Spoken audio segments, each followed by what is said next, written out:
Japan ने एक rare warning जारी की है। अथॉरिटीज का कहना है कि अगला मेगा क्वेक अगले एक हफ्ते में जापान के नॉर्दर्न कोस्ट को स्ट्राइक कर सकता है। ये वार्निंग सोमवार को आए 7.5 मैग्नीट्यूड क्वेक के बाद जारी की गई है। जापान मेट्रोलॉजिकल एजेंसी ने बताया कि रात 11:15 बजे ओमोरी के पैसिफिक कोस्ट से 54 किलोमीटर डेप्थ पर क्वेक आया। इस क्वेक ने रीजन में एक और बड़े ट्रेमर की संभावना बढ़ा दी है।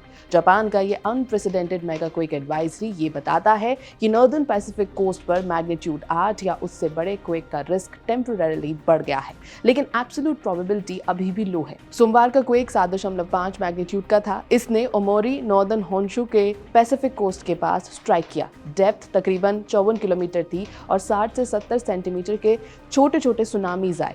30 से 33 लोग इंजर्ड हुए और लगभग 90,000 लोगों को इवैक्यूएट करना पड़ा। ट्रेमर्स इतने स्ट्रॉन्ग थे कि सड़कों में दरारें आ गईं। बिल्डिंग्स को डैमेज भी हुआ है और ट्रेमर्स टोक्यो तक महसूस किए गए, जो 550 किलोमीटर दूर है। 2022 के रूल्स के मुताबिक जेएमए तब मेगा क्वेक एडवाइजरी देता है जब मैग्नीट्यूड 7 या उससे बड़ा क्वेक जापान या कुरिल ट्रेंचेस के जायंट अर्थक्वेक जोन्स के आसपास आए। ये करंट अलर्ट होकाइडो सैनरिको सेक्टर के लिए पहला है। चांस M8 या उससे बड़े क्वेक का नॉर्मल से ज्यादा बताया गया है, लगभग 1% प्रोबेबिलिटी।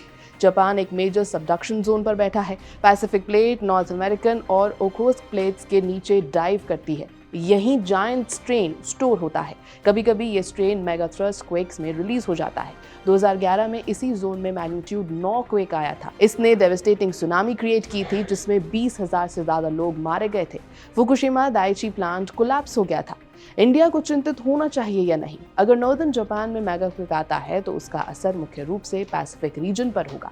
जापान, रशिया का फार ईस्ट और अलास्का के Aleutian islands. Far field tsunami studies बताती हैं कि जापान ट्रेंच इवेंट्स का एनर्जी पैसिफिक बेसिन में ही फोकस रहता है। इंडियन ओशन पर ज्यादा खतरा जावा ट्रेंच के मेगा थ्रस्ट से होता है, जैसा कि 2004 मैग्नीट्यूड 9.1 सुमात्रा क्वेक के दौरान हुआ था। इंडिया के लिए मेन सुनामी सोर्सेज भी वही हैं, संदा ट्रेंच और अरेबियन सी जोन्स। जापान की एडवाइजरी टेक्टोनिक वल्नरेबिलिटी याद दिलाती है, लेकिन भारत के कोस्ट के लिए अगले कुछ दिनों में कोई एक्स्ट्रा सुनामी या अर्थक्वेक रिस्क नहीं बढ़ा है। यह एबीपी लाइव, मेरा नाम है श्वेता शर्मा।